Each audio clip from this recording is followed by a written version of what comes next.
on Facebook, or I know we're streaming live to YouTube, and I believe LinkedIn. If you're on any of those, make sure to join us. You want to ask some questions live to our panelists. We'll try and keep an eye on those, but sometimes it is tough with all the different platforms.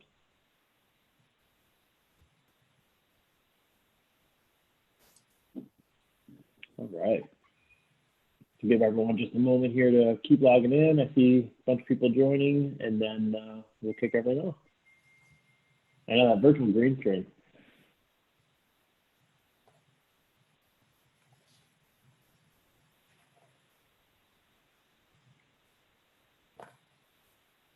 All right.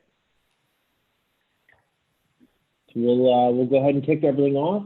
So first and foremost, thank you everyone for joining us for the MSP initiative. I'm excited to be joined here today by Adam Slutskin. I'm sure he needs no introduction, but Adam is a long-time bit of a channel legend. He's grown companies like ConnectWise, eFolder. Now, as you can see from his background, at LionGuard, great company. If you have not taken a look, worth checking out. So I did see here we actually had a quick chat about what today's topic was. Today's topic is actually about running a sales team, working with a remote team, just some of the things that we're seeing on the sales side. Adam's grown companies from little baby size up to that giant behemoth size like ConnectWise is today. So really cool having that experience and that knowledge on the back end. If anyone's watching on different topics or different platforms right now, as I said before, just make sure if you want to jump into the Zoom, we can take a look. We'll make sure to keep it some time for the questions. And of course, Adam's team's always available if you do want to jump over and ask them anything after this. So without any further ado, Adam, you want to take a couple moments and just kind of talk about kind of your background, where you came from, and then we can jump into the topics. Yeah, hey, nice to chat with everybody today. And thanks to Alec, I love watching this series. So always really great to tap into the different topics. For those of you who don't know me, my name is Adam Slutskin. I'm the guy with the horrible last name, heard lots of great jokes over the years. I've only ever done two things. I was able to serve in the Air Force for over 20 years. And then the other 20 years, actually 22 years on both sides that overlapped, I've been in sales. So I've been blessed to be specifically in sales within the managed services, IT services ecosystem for the last 13 plus years, going on 14. Started at Kaseya, then really was lucky to get on with ConnectWise early, be a part of building something really cool there. And then obviously eFolder, and had a good chance to be a part of building something there, really get it going. And then and now at LionGuard. And then over the last 3-4 years, got to work with a lot of different vendors, but more importantly, I got to work with a lot of MSPs from doing some consulting and really helping a lot of MSPs grow out their revenue and their go-to-market strategy. And it's really been great and a blessing to get to know all of you guys from that perspective as well. Absolutely. So, definitely some great knowledge there. I mean, obviously you've worked with thousands and thousands of MSPs over the years, so it's important to get you on here and talk a little bit about, I've just heard nonstop questions coming out from different happy hours and groups. And I think one of the first ones we tackled a couple of times, it's always good to get different opinions on it. Is now the time to sell, or is now the time to kind of hold back? Yeah, and I think it's a timely topic and been getting a lot of questions just either through text, phone calls, and LinkedIn. Now's the time to sell. So I think there's certainly a way to approach it. I think if you approach it from the heavy, aggressive, if you don't get me, you're doomed for failure approach, I think that would be a horrible train wreck. But, as we look to get the economy going again, look, part of that is us as consumers. We keep hearing it from that end, right? We keep hearing we need the consumers back in the game. Why is that any different, right? So for us to be able to execute from a managed services perspective or a vendor perspective, we all need to be selling. So I think it's just more about, Alec, the art, how we approach it. Absolutely. I think it's important that, what you said about the consumer, it's a multi-tiered thing. As much as, we're hoping to see people continue to use our services, and downstream, they're hoping to see new clients on their MSP services. There's behind me, there's HubSpot and all these other providers, Zoom, right? All these other providers that are hoping that we can continue to do business with them. So I think if one person kind of pauses that, it creates this butterfly effect throughout. So I think it's an important thing to think about. Well, just unwrapping it a little bit, right? So, no different than all of us on this call, whether as a home consumer or within our business, lives as well, we're all getting an increase of, again, solicitation, right? People reaching out to us and talking about what they have to offer. Some are better than others, but some are really good. And I think some are very fair. The ones I think that really are spot on is, and this is going to be important for even in the best of times, but I think it's even more important now is when you're going to make that call, we all acknowledge we need to start to sell. We need to grow revenue. We're losing some revenue. Everybody is losing some revenue. We read about it in the papers. I hear it from the MSPs that have lost some clients who, again, if they're a restaurant or own, services type business, right? They all had to shut down.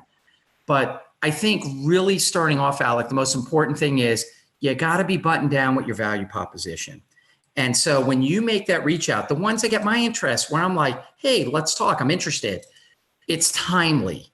And so what are, the different topics that we're all living in now? We know it because we're on lots of these webinars and we're all talking about the same thing. We know about remote workforce. We know about a greater need for automation, right? We know security, which a recent survey that I just read from 2112, the MSP respondents, by far the number one initiative they're looking at for the remainder of the year was security, right? It was like 78%. The next one was 36%.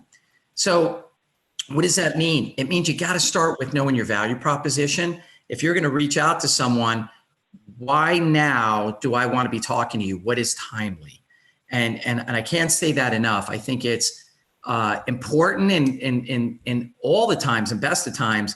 But even now, if you really want to get a response right now, as people are starting to emerge, they've been settled in at home, they have some time, is you better really know your value proposition and why I should be talking to you. Absolutely. Yeah, no, I think that's crucial right now. And if you have more time now to work on it than ever.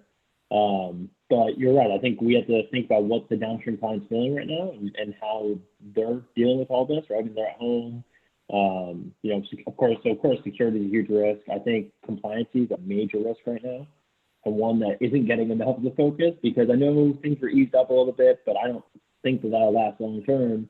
And when things start to come back into play, people are going to have some mishaps and some things that happen throughout this quarantine and people working from home and using all these home machines and their kids are using their computer for their home class and all those terrifying things that are happening. So that's really important to think about. Oh, go ahead. Well, there's another survey just read recently, and I think this was from Gartner, just so I make sure I'm not making anything up, right? Hold me honest, guys. And in this one, they interviewed a bunch of CFOs. 74 respondents said that they absolutely expect to increase their virtual colleague, headcount going forward. So one thing is, if you were resistant to virtual workers, I think a lot of people are really seeing that it can work. It can be very effective, and we're gonna, I think, talk a little bit about that. But so, what does that mean if you're an MSP? Well, one thing that I'm hearing from MSPs is they're able to upsell even to their existing customer, adding like home user addendums to their contracts. So there's always going to be some opportunity. And again, there's the cheesy kind when there's people that I think do a very bad job of trying to capitalize on a crisis. And as a vet, that always bothered me. You want to do the right thing. I've been called a Boy Scout, whatever. I don't know if it's about being a Boy Scout, but I do believe it's about doing the right thing. Don't use, frivolous fears to try to capture my imagination. How can you really help me? Well, look, the reality is a lot of your clients are going to have home-based workers for a while. So a lot of it is, how do you and your unique business, how are you going to support them? And I'm talking specifically to the MSPs that may be watching us right now. Yeah, absolutely. I mean, Carrie Simpson from Managed Sales was on with us last week, and she hit on this, and she said, if you sell in fear today, that in 6 months, if we find a vaccine, that fear is gone, that person will leave you. You know, if they're buying for you solely from fear or because you discounted your prices to gouge your competitors right now, they're going to leave when the next cheaper person comes along or the next time that fear leaves them. So I think, you know, that's absolutely crucial right now to remember and, you know, keep your value proposition strong. And this is where if you have salespeople, right, or if you're making those sales calls, right? So we talked about, is it okay to sell right now? Yes, it's okay to try to grow that business, to get back out there again. We can all do the part to get the economy going. And it's okay. And I'll zoom out for a minute for the MSPs that are on the call. And, you know, Alec, you and I are both vendors, right? As well on the other side. And we, you know, our teams, us, we may speak to you. And if it's not a good time, you know, it's okay. If you say it's not a good time, you know, it's okay. And we want to be respectful of that. And, you know, obviously there's so much going on with our own families and health concerns, trying to manage all of our businesses, and it's okay. And then, you know, we want to be able to say, hey, that's great. Appreciate you at least taking the call, you know, and look forward to talking to you when the time is right. But again, it's upon us and you, when you're calling on your prospects, or by the way, you may be calling on your partners, your existing clients to upsell, like we just talked about. And it's making sure that we get to the purpose of the value proposition, how we can help, why it is worth to talk to us. And then if the time isn't right, your salespeople need to be able to disengage and be humble, be polite, no fear. You know, selling on fear is just such a horrible tactic. Will it get you some deals? Yep, it will. But to your point, Alec, and like what Carrie pointed out so well, it's going to come back to bite you. People are going to remember. Yeah, I mean, I think this is where, you know, CRM management comes into play, right? If that person says that things aren't a good time, or, you know, everyone's going through some really bad person stuff right now, or some really chaotic stuff in their life, you check back in a month, see how they're doing. But don't just call back to ask them if they're ready to buy now. It's, how's the family doing? You know, are you guys okay? Are your kids back in school? How's your state? You know, I mean, those are fine things to have that conversation with. You know, be personal. Not only that, I mean, one thing I loved I heard recently was, if you're getting more and more of these face-to-face Zooms, pay attention to the background. Everyone's giving me a hard time because I don't have anything on the wall behind me, but I also travel a lot, so I haven't decorated the office yet. Moved in here 2 months ago, but, you know, I think for everyone else, it's, if there's pictures of kids, the dog, if the dog runs to the background, it's, you know, make sure to get out there and, you know, point that out. Hey, I have a dog with that too, or how old's your dog? I mean, it's easy to make that personal connection over Zoom more so than a sterile conference room in their office or your office. Yeah, you know, it's weird. I've heard some people say, now that everybody's settling in, one thing, some of those general fears, right, of remote workforce has been, oh man, I can't see what they're doing and lost productivity. And it's always like fear in a different way, right? People are just going to mess around and not be productive. Well, I can tell you personally from doing it since I left ConnectWise, I've been remote now for the last 3 years. I never have worked more. I've never taken off less time. But the cadence is good. There's actually also less stress because, you know, the difference is when you have that filler time, when you're like, oh, I just need some decompression, but you can't get away from the office. You know, then when you're at home, you can actually step out into the kitchen or go see your family for a couple minutes before you come back for the next round of work. And so I think there's a lot of productivity that can be had there. But, you know, with the advent of, like, I know we're on Zoom and, you know, a lot of people use Teams and there's a lot of great tech out there. But man, look how good it is. Look how great we're seeing each other. You know, in some ways, this is better than when we're in the office, and it's in a more controlled environment. And then so when we can even talk to prospects using this, you know, type of technology, like, I'd like to just throw out one little piece of advice for MSPs. I've been on a mission on a few things over the last few years. You know, I do a lot of the sales chats and webinars, or if you've come to a breakout, is, you know, I'd like to see MSPs use some more of those initial calls rather than going to on-site, right? Because there's a lot of lost travel time. You get a salesperson going across town, you can only do so much. I was a field rep. I know how much time is taken up from just that travel time, waiting in the office. It never starts on time. And then the logistics of trying to get across town to get to another meeting. I like when those initial calls are virtual, and leveraging this type of technology, it's personal. And we can actually do this. And if you're a salesperson, you can get more calls in a day. You can get more of those first calls, the discovery calls. I get it. MSPs, you want to go on site. You want to do the discovery. We want to walk through the office. We want to see the server room. We want to see the equipment. But I'm telling you, you can get so much more scale if you all will start to leverage some of this technology to do more of those first calls virtually. And I think you'll be pleasantly surprised how much you can get done and how much you can actually learn. So. Absolutely. I think following that, you're right. I think it's a huge time for increased productivity, but I think for a lot of people, it is that first time working at home. How can people deal with that? How should people, stay in touch with their team? I mean, how do you it's easy to keep the momentum going when you're in every day and you do a team huddle and you have the end of month beers and you keep the culture going. How are you maintaining that working completely remote? Yeah, and a great question. And I know I listened to the one you did with George. Was it this week or last week? And I think you guys talked a little bit about that. So here's the other side of it, right? The reality is you have a lot of people. I know from my own company, I think 70% of the company is working remote for the first time in their lives, right? So don't expect it's easy, right? I know that when I first went, here I am, a veteran, a leader in the military, and I'm working remotely starting 3 years ago for the first time. It took me a while of adjustment. The good news is with technology now, it is leveraging things like what we're on right now, like Zoom, because we can connect. So, again, on that call with George last week, leveraging this type of technology for a morning daily huddle, what does that do? It has nothing to do with micromanagement. We have a daily huddle every single day. And I know a lot of you also do as well. If not, I would encourage you to do it because it is a good way to get everybody connected. We have that cooler time when we go into the office, we grab our cup of coffee, we catch up. It's a great way to do that in the morning using Zoom. My team is currently, it's not a big team. We're about 20 something people. And, what we do is I get my team on in the morning and we do about 20 minutes and we catch up and then we talk about relevant stuff. So as the week progresses, like today's, we were talking about how did things go yesterday? And it also helps to make some tactical decisions, right, as we're adjusting to this new life. But it's also a way of getting everybody together and getting everybody focused for the day.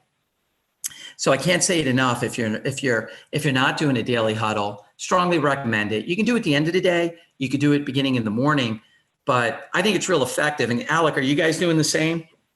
Are you guys doing a daily huddle? Yeah, absolutely. Definitely love the daily huddle. I think it's just a good way for everyone to connect. You're right. I mean, we miss that cooler time. I think that's the main thing that we all miss from the office. One thing I've also found is if you're, for a sales team specifically, if you have a couple of people in there, it's good to hear, hey, I lost a deal and we lost it to this competitor for X reason. Or, hey, I won a deal against this competitor for this reason. Those are the wins and losses that are going to impact the rest of the team. Normally I hear that because I sit next to somebody in the cube. Not having that working from home is one of the biggest things that can slow a team down. So keeping that communication going, I think is key, especially in that sales realm. Yeah, and I know one of the other things we were chatting about earlier today was we were talking about, okay, some of the other tools. So we have this remote workforce. We acknowledge that, in a lot of companies, you're going to have a lot of people that are working remotely for the first time. And then, so, driving down into sales a little bit, right? We're talking about some of the tools. So we've talked about, hey, you can have a daily huddle. And then it really gets down to, which is, I'd say good news with sales. At the end of the day, sales is pretty transparent, right? We talked about it. You could be working out of a closet in Tibet and still be effective in sales because we can see the activity. We can use the different technologies. Mm-hmm. We can use like BVoIP. We can use these technologies so that we can see the metrics, right? So sales comes down to numbers. I know that a lot of times, for whatever reason, sales gets painted into this corner of art, and I could not disagree anymore. It really is about the science. It's about the data. It's knowing your conversion rates. How many leads does it take to create an appointment? How many phone calls do I need to make? What is my closing rate from an opportunity, right? And so it's all of those things. So in the end, they're numbers. So if we can see those numbers from using technologies like BVoIP, for example, and then of course we've talked about Zoom, right? We've talked about Teams. It really doesn't matter where you are, but it does matter that you do have that reporting and that visibility into the activity. And if you're not measuring those things, you really can't keep a handle on first of all, your forecast. Because, if you really want to be able to tell the future in sales, it really just comes down to the numbers and the metrics and your systems of record. And are you tracking things the same way if you have multiple salespeople? And a lot of the times what I saw, Alec, was working with MSPs directly, over the last few years, with helping them build their go-to-market and building their sales teams, there was a lot of disconnect. Everybody was doing something different. So you've got to have your definitions the same. What is an opportunity? What is a lead? When do I move it from one stage to another? If you're using HubSpot or Salesforce or any of the great PSAs out there, it really is about standardizing on those processes, then just aggregating all those numbers. And in the end, here's the secret. When you do that, what you're going to figure out is you don't have to have salespeople just be in the same place. You can have them all over. And I would suggest even for MSPs, Alec, you're going to have your field guys that you're going to send them out to close. But really, as far as from an inside sales perspective, you could have them anywhere. Absolutely. No, 100%. I think from the salesperson side, we actually saw that with BVoIP. Our sister company is an MSP, and we originally really struggled to find good techs. We're right in Philadelphia, so you got New York, you got everyone else kind of robbing all the talent pools. We started hiring in Dallas and out in, we had a person in Oregon, and that actually originally was scary to us, but worked out probably the best decision we ever made. It naturally gave us an around-the-clock schedule with people just working within or pretty close to their normal 9 to 5 times. And then we followed that same trend when we started building out a sales team. I think on that tech side too, you hit on something crucial there. They're not going to the office anymore. So having them in that PSA or whatever system or tool you're using is crucial right now. I mean, if you're not recording that time, it's one thing for the customer to say, okay, I'm going to sign off on this bill because I saw him come to the office and he fixed that printer that was broken. But to have him do everything remotely, it's a lot harder to prove that value. So making sure you can go back and connect to the ticket and all those things that you're doing, I think is really, really crucial right now. Yeah, I couldn't agree 100%, and so, I think as we kind of go through this discussion, right? So just to kind of re-highlight some of the things we've talked about, we've talked about leveraging our tools, right? We've talked about understanding our value proposition, right? We've talked about, how to attack that, that reach out. Now, there's a lot of ways you can do it, obviously, right? You can, like a lot of us, giving you an example, right? From the vendor side, so many of us, I've been blessed, like Alec, to meet so many of the MSPs in person at all the events we've done. Alec, how many events have we probably done together? I don't know, hundreds at least, right? It's at least. I mean, we did 63 alone last year. So yeah. Multiply that by as many years as we've been doing this. And right, so we've met thousands of you guys, and they're so blessed to call so many MSPs friends. And then the events have gone away, and so we've all lost that. And so a lot of us are relying on different ways to call, just like you guys. You're not going to call on a prospect in person right now. And then so what are you doing to generate new leads? And so I know for a fact many of the MSPs are also focused on digital marketing. And so it's no different on the vendor side. And so the things that you want to understand are the different ways that you can create those leads, but it's also what the messaging is that you're going to put in that. Are you adding value? It doesn't matter how I communicate to you. It could be with a phone call. It could be in person. It could be through my digital marketing activities, right? My email, my outbound email activities. And so what is that message? How are you going to help me? And it's still the same, but then remember, your conversion rates are going to be different. And that's okay. Who cares?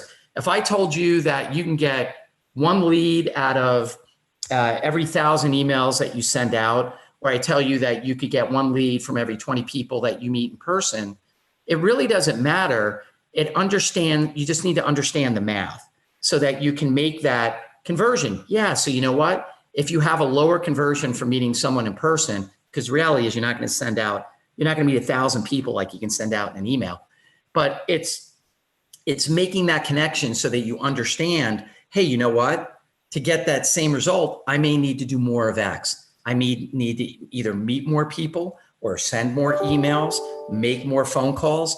In the end, it doesn't matter, but it is a commitment to knowing your math. If you don't know your math, you're never really going to be a real great sales expert. I'm just not going to lie. So it just takes that commitment to understanding it. Then, of course, we're talking about how do we do it in times of challenge. Listen, there's always going to be a challenge. I was in New York City on 9/11 and was blessed to still be flying for the Air Force for the reserves. And I took off the next day in my flight suit for the military. But then I came back because I wasn't fully activated. It took a few weeks. And I was actually coming back, Alec, and going to work. And you know what? Work moved on. People wanted to talk about, at the time I was really focused on co-location and offsite replication and data centers, which on 9/10, I'm not going to lie, it was a tough conversation. A week later, the phone was ringing off the hooks. And it was a challenging time. And there was certainly a deep sense of sensitivity, and making sure that we all were very humble. It was just an incredible thing to go through. But business did go on. Business did go on during the financial crisis, and so part of it is us, all of us, we do need to move on, but we need to do it with a certain amount of decorum. We need to understand our numbers. We need to understand the message. And then it is okay to sell. Absolutely. I mean, I've seen some people pivot really well, and I think those are the ones that will do well, right? I've seen some MSPs kind of march forward as, we have a partner down in Texas, TechVera. Great guys. And I've seen them completely shift to this amazing model of education. They're out there all the time educating their clients, anyone's client, on what's going on. And they'll come out of this stronger than they went into it. And that's amazing to see, out of a small business. I mean, I had a LinkedIn message last week, and I'm sure same as you, we get an abundance of those daily. This one stood out because the guy took the time to actually send me a video message. He called me by name. He talked to me a little bit about what was going on, and then asked for a 5-minute call. I took the 5-minute call, and I was impressed with the product. Those are the things that are going to see, the people who innovate right now, people who are willing to pivot. If you get stuck in the rut of just, when will we get out of this? You're going to sit there for a long time and nothing's really to go, and you're going to get stale. You can say, this is our reality today, and we don't know if it'll be different in a week or a month or a year, and we have to live in this reality. That's where you're going to start to thrive. Yeah, I think you're right. And by the way, I'm glad you called that out because some of my guys have been using video as well, and we have been getting some really good response. The main thing is not making a generic video, but they took the time to personalize it. So they prepped. They were like, hey, I want to reach out to Alec. And it really does resonate when it's not the generic, hi, to whom it may concern, hi, Alec. Hey, I wanted to talk to you specifically. And then I understand I did a little research on your company to include that. You're going to increase your chances. And I agree with you. I think what TechVera did is really smart. I know there's other MSPs that are doing this, but you know what? We talk about it in sales sometimes when you make that phone call for the first time to someone. Hey, isn't it nice when someone calls you and the first thing they talk to you about isn't what they're trying to sell you, but they actually have something of value that they can give you? And sometimes that's content. And I know today, as I've done a lot of these like Alec has, is on these webinars, is really trying to just share content with you guys.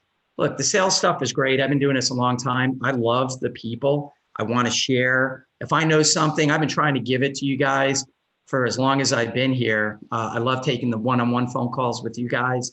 And I think there's so much that you guys can do that too. You guys have immense amount of knowledge, and being able to share what you have to either your clients, right, who could use some of that knowledge now, and some of those prospects, and being able to share what you know and how you can help them. I think it's just great. And by the way, what you give, karma is a great thing. It'll come back to you. So you don't even have to do it with like this, ultimate, ulterior motive that, oh, I'm doing this only because I can get something back. I would challenge you, commit to doing it because it's the right thing to do and trust the fact that it will come back to you in business. Absolutely. I mean, I know, I've seen a couple of them rise up in terms of just how to run a Zoom meeting. When this whole thing started, I got a call from my mother, who's a teacher, and all of a sudden I was playing tech support for setting up a Google Classroom. Those are the kind of things that people have just sort of completely flying blind on right now. If you can get ahead of it and start putting education out there, you're right. I mean, no matter what, when they come out of this thing and they're now following your page or whatever's happening in terms of them engaging with you, down the road, when they have an issue or they need someone, you're going to be there and you're going to be present. And that sometimes is all it takes. So don't do it with the ulterior motive of, I'm going to hammer everybody with sales content afterwards, but just be present, be connected, and, it should pay off. Well, be human, we talk about all these things. There's so many things I know after a while that, maybe we're saying things you've already heard. The good news is if you're hearing it, for the third or fourth time, there's probably something there, right? So we talk about, a lot of the calls, you hear the word empathetic come along. You hear about humble, again, all of these things do matter. But I do want to say, know your value proposition, share your value proposition, understand how you can help me. And by the way, if it's, positioning your service or talking about, something that you have to offer them in the form of content, I think that's extremely useful. And, again, they're going to be appreciative. And here's why, I talk about leadership a lot. For those of you that may be linked in with me, I do it because I was blessed to start in leadership very early on in the military. By the time I was 22, for those also that have served, right, you become an NCO before I went to college, right? And, all of a sudden now you're in this wonderful world of leadership. And what you really start to appreciate is leadership matters. And if you think about what you're doing right now, every one of us can be a leader, right? We all remember the people and the companies that stood up and led, right? And that's always going to be appreciated. And those are the people that companies and others want to associate with. It's the people, the companies that we will follow because they earned our trust and our respect. This is a great opportunity for you guys to do those same things. Step up, be a leader. Be a leader to your existing clients, be a leader to your prospects that you've been talking to, be a leader in your community, and I promise you, your businesses will grow. You will find sales becomes a much easier thing. It doesn't have to be hard, especially in a time of a crisis. Absolutely. Would you be worried about hiring a salesperson during this time? No. I mean, if we had a need, now the challenge is there's people that are certainly on hiring freezes. Where I would be concerned, Alec, is if there wasn't enough activity. Some of the worst things you can do, and this is even in the best times, let's say you have 2 salespeople and you're like, man, I really want to grow the sales team. Well, the first thing you really need to understand is, are the 2 you have, being fully utilized? If the answer is no, then my question is always going to be, why would, right? This. Why would we add a third territory, a third person, a third sales rep? But if I can answer that question, Alec, like now or whenever, it really doesn't change. If there is a need, if I can drive enough activity to really make that person fully utilized, I know, by the way, I know for a fact, just from a lot of the other vendors, that there's a lot of people that are actually doing hiring right now and have been. But again, it's based on that utilization. Of course, yeah.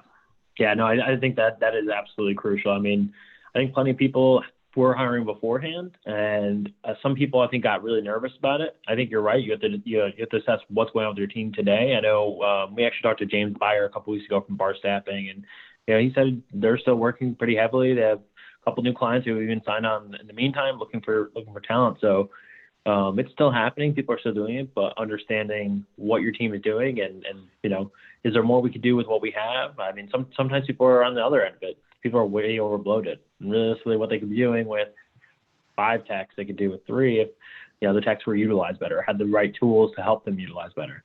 So I think those are really crucial things to look at.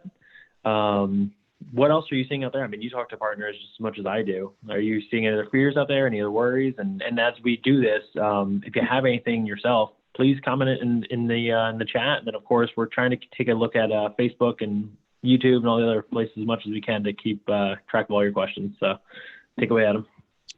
Yeah, I mean, I think, just hearing the mix, there's some MSPs that are having some more challenges than others.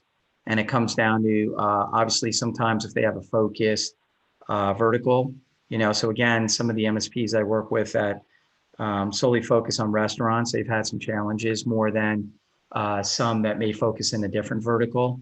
There's a demographic component to it as far as from geography.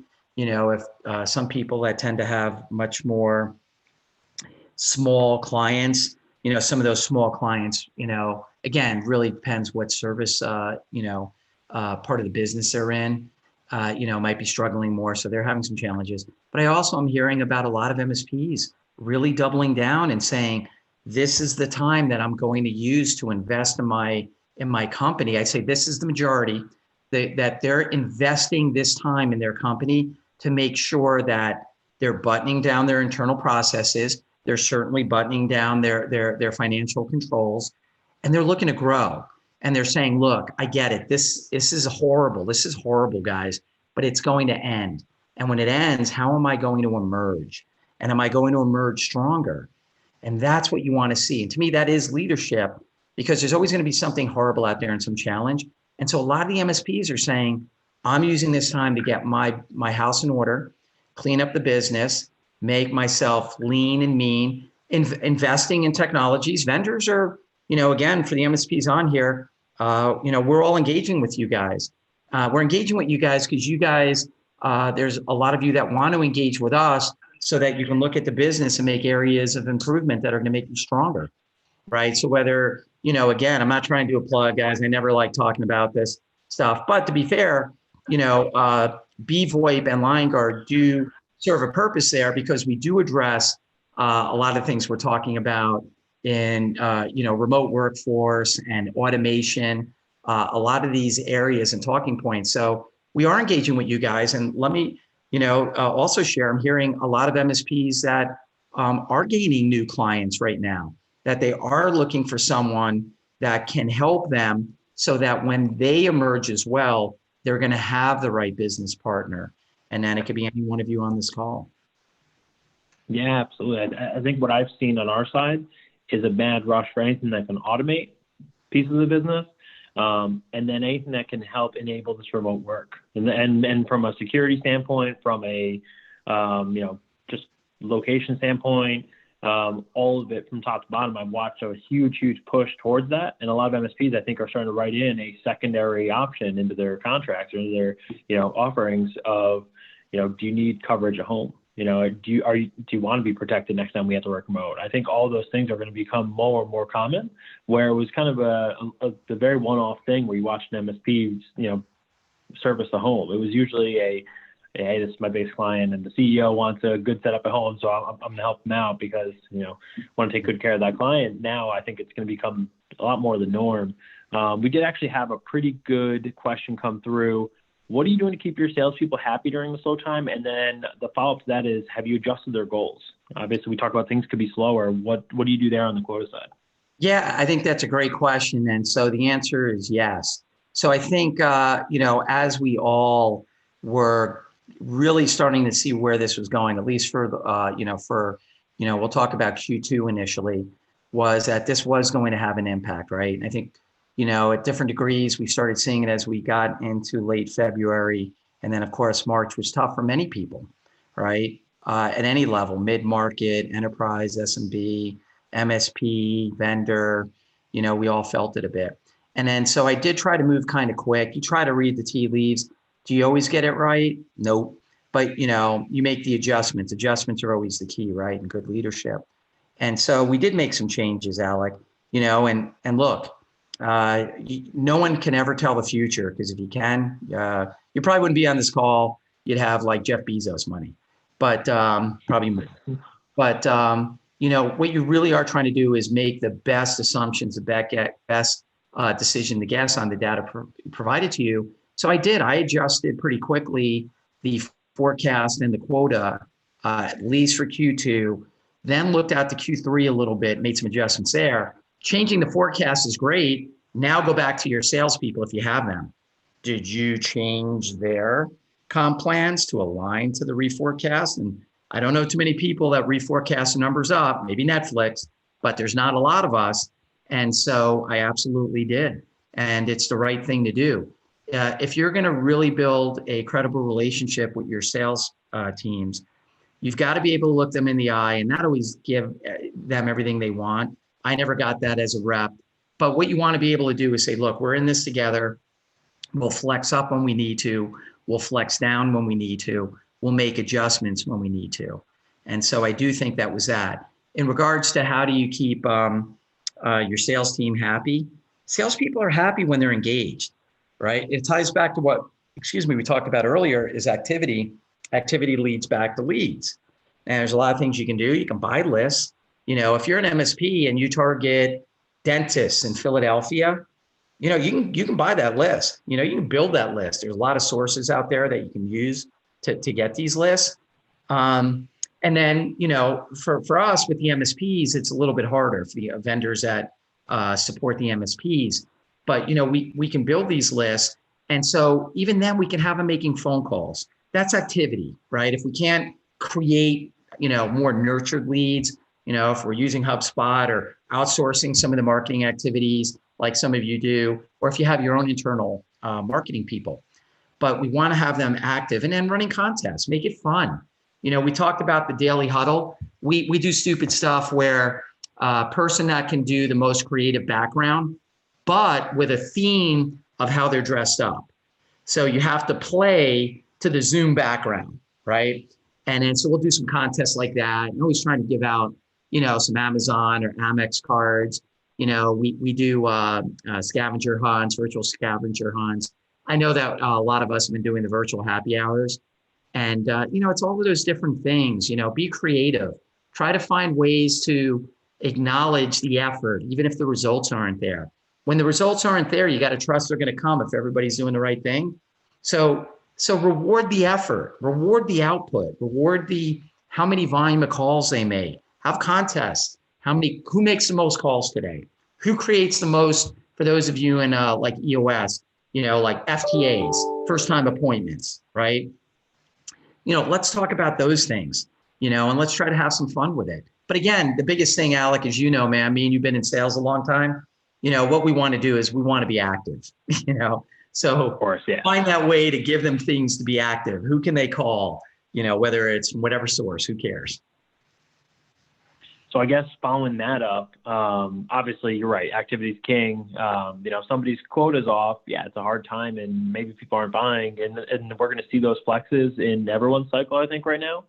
But if that's there, and all of a sudden your call volume is way down, and there's not as much activity in the CRM, then yeah, I think there's a much bigger discussion. And we did have a question that came through actually touching on this. Let's say you do have an underperforming rep at this time. Yeah. Maybe they're seeing a struggle to get people engaged. Is now mostly research and prospect time? Would you shift them to that, or how would you kind of play that situation? Yeah, and I think there's certainly always two sides to it. One, has that person historically been underperforming? So to be fair, you just carried over an existing problem, into a time of additional challenge. So that's the first thing is, because then you have to identify if you have the person in the right seat, and if they're not in the right seat, I'm not a quick hook. I've never been. For those, there's a lot of you out there that have worked with me, my philosophies is, is there a right seat for them? When you hired that person, you hired them for a reason. There was something you liked. They could be in the wrong seat. And so for example is, hunters and farmers, we talk about that, the rep that goes out and closes a new deal versus the person that manages that relationship to death do they part. And they're two different personalities. And sometimes you can have them misaligned just as simply as there. They should be more of an account manager instead of a hunter. And by the way, sometimes it goes the other way. Then the second part of that is there's someone that had been performing, but now because of this, they're not. Absolutely, there's a little bit of that give and take. It's like, we want to keep you moving. So now's a good time. Let's clean up the database a little bit. let's get rid of some of the garbage that we've let build up in our CRMs, right? We all get to that point. Use the time productivity. But again, I'm not aware of anybody that has hit the complete wall in our mutual industries in this MSP ecosystem where they're not getting any types of connectivity now. Maybe in March, I certainly pulled back the end of March, where we did some of that, Alec. We focused a little bit more on the internal stuff we needed to get done. But, since then, in April, we've definitely moved out. And, the good news is, yeah, we're having conversations with you guys. And then through the conversations we're having with you guys, a lot of you guys are telling us that you are also engaged, and so I would say keep pushing forward. By the way, though, Absolutely. important thing, real quick, Alec, if you have the wrong person and you had that wrong person, going into this, I do want to advise you, you're going to need to address that, right? And so you may have the wrong person in the, you could have the right person in the right seat, or you could have the wrong person in the right seat. And then, you just got to make sure, that you're aware on how they're aligned. Yeah, absolutely. I think it's for me in my management past, it's always been, does this person respond to the feedback? And if they do and they're trying real hard, then you're right. Maybe it's the wrong role, the wrong seat, right? Shift them over to maybe that SDR role or a hunter farmer swap.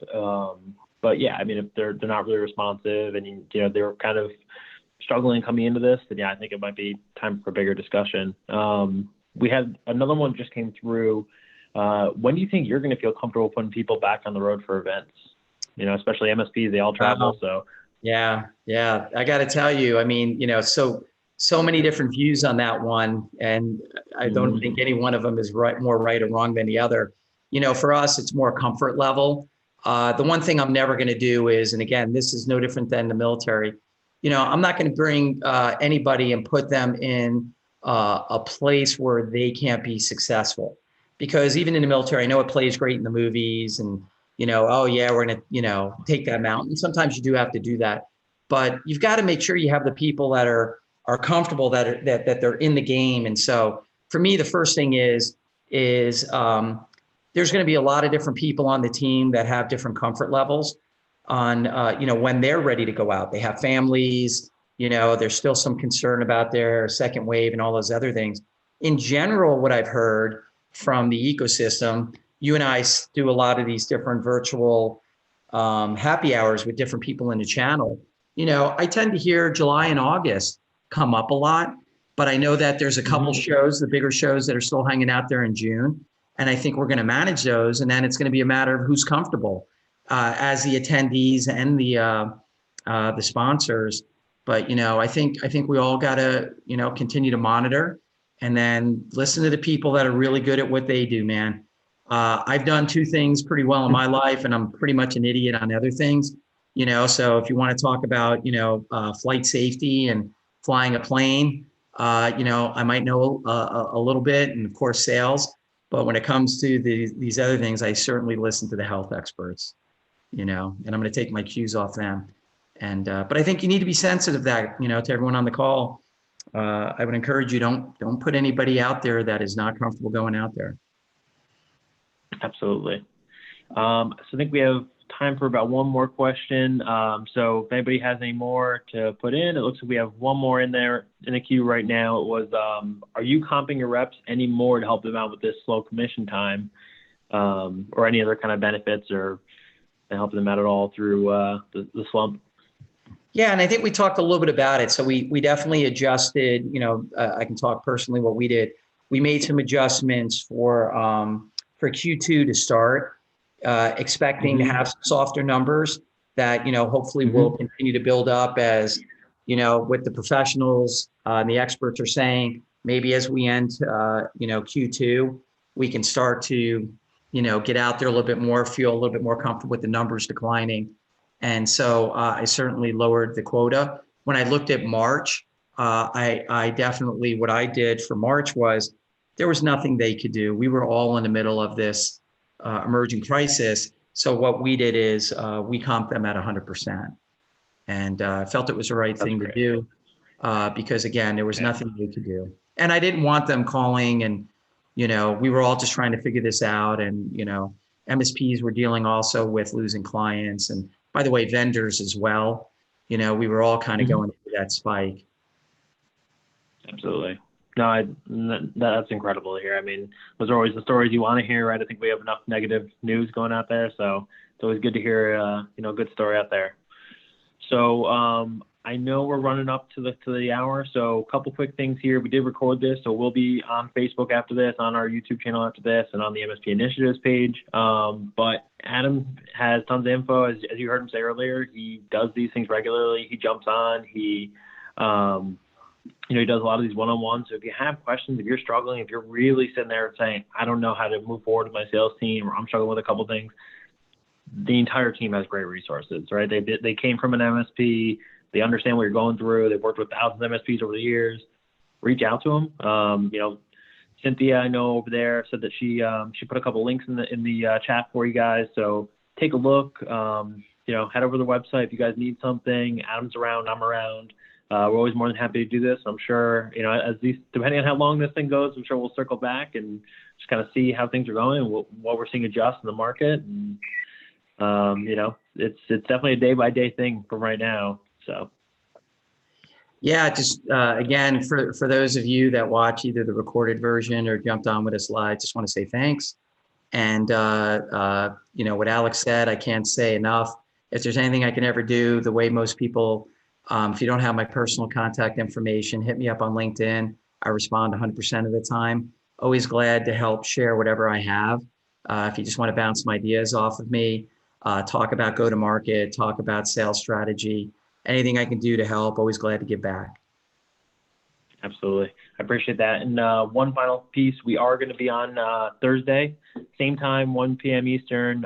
It's that we're actually going to have Ken Patterson of Pax8 on with us. So we're going to talk about a conversation about the state of the channel, how to stay positive through it. He's been doing a lot of these different meetings and happy hours. So it'd be good to get another perspective on there, and we will keep the ball rolling. So thanks again, Adam. Always great to speak to you, and appreciate all the knowledge and experience. And we'll speak to everyone soon. Everybody have a blessed day. See y'all soon. Absolutely. Stay